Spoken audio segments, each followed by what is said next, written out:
출근길 묵상 365 2021년 2월 9일 각성해야 할 사람들. 19세기 탄광 노동자의 현실을 묘사한 영화 제르미날에는 일은 하지 않고 돈을 많이 버는 부자들에 대한 증오가 넘쳐납니다.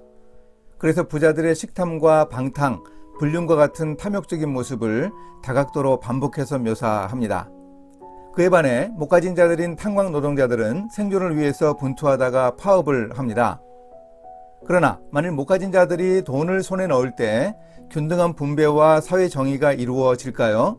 이 질문에 대해 영화의 한 대목이 답해 줍니다. 한 노동자가 거액의 복권에 당첨되었는데 그는 임대업을 해서 평생 먹고 살려고 합니다.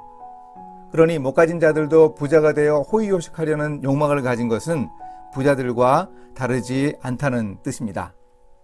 성경에서 노사관계를 보여주는 라반과 야곱은 어땠을까요? 오늘 말씀은 창세기 29장입니다. 라반이 야곱에게 이르되 내가 비록 내 생질이나 어찌 그저 내 일을 하겠느냐, 내 품삯을 어떻게 할지 내게 말하라. 라반에게 두 딸이 있으니 언니의 이름은 레아요 아우의 이름은 라헬이라.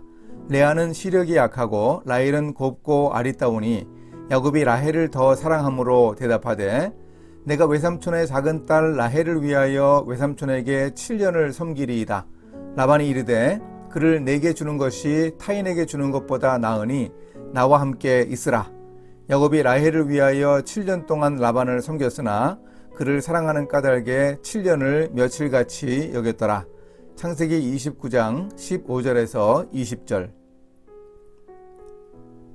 형과 아버지를 속이고 도주한 야곱과 라반의 관계는 일단 외삼촌과 조카 사이였습니다. 그런데 오래 지내다 보니 두 사람의 관계는 노사 관계가 되었습니다. 친지간이었지만 고용주와 고용인의 관계가 형성되었습니다. 그런데 사실상 라반은 딸을 팔아 야곱의 노동력을 착취했습니다. 조카에게 딸과 결혼시켜주는 대가로 무려 7년의 무임금 노동을 얻은 사람이 라반이었습니다. 게다가 라반은 7년의 노동을 다한 야곱을 라헬과 결혼시키겠다고 약속해놓고 신방에 레아를 들여보내는 속임수를 썼습니다. 그리고 다시 라헬과 결혼시켜주는 대가로 7년의 무임금 노동력을 더 확보했습니다. 라반의 계획이 의도적이었던 증거를 볼 수 있습니다. 그도 내게 주리니 내가 또 나를 7년 동안 섬길지니라. 그런데 이번에는 야곱이 7년간 일한 후에 라헬과 결혼하는 조건이 아니었습니다. 7일 결혼잔치 후에 라헬과 결혼식을 하고 그 이후 야곱은 7년의 노동력을 제공하면 되었습니다. 만약 7년을 더 일한 후 라헬과 결혼하라고 했다면 야곱이 반발하지 않았을까요? 라반의 교활한 밀당 능력이 대단했습니다. 악덕 고용주로 인해 노동자가 붕괴할 수밖에 없는데 야곱 자신도 이런 일을 당하면서 자신이 전에 저지른 일 때문에 괴로웠을 것입니다. 야곱 자신이 아버지에게 거짓말을 해서 결국 외삼촌의 집으로 쫓겨오지 않았습니까? 또한 지금은 힘이 없어서 당하지만 나중에 야곱은 노동력을 착취당한 복수를 몇 배나 되갚았습니다. 그래서인지 오늘날에도 노사라는 단어 뒤에는 화합, 타협보다는 갈등, 분규, 대립이라는 단어가 더 많이 붙어 사용됩니다.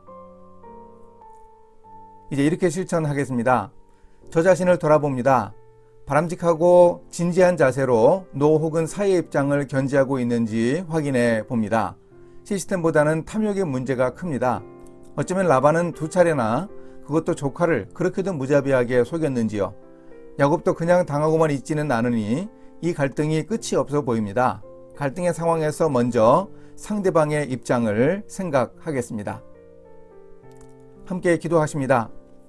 사람들이 모여 조직을 이루고 일하게 하신 하나님, 이 땅의 노사관계를 위해서 기도합니다. 노사가 자신의 이익만을 강요하지 않게 하시고 공동체를 인식하게 인도해 주소서. 저 자신의 위치에서 지혜롭고 정당하게 판단하고 행동할 수 있게 도와주소서. 예수님의 이름으로 기도합니다. 아멘.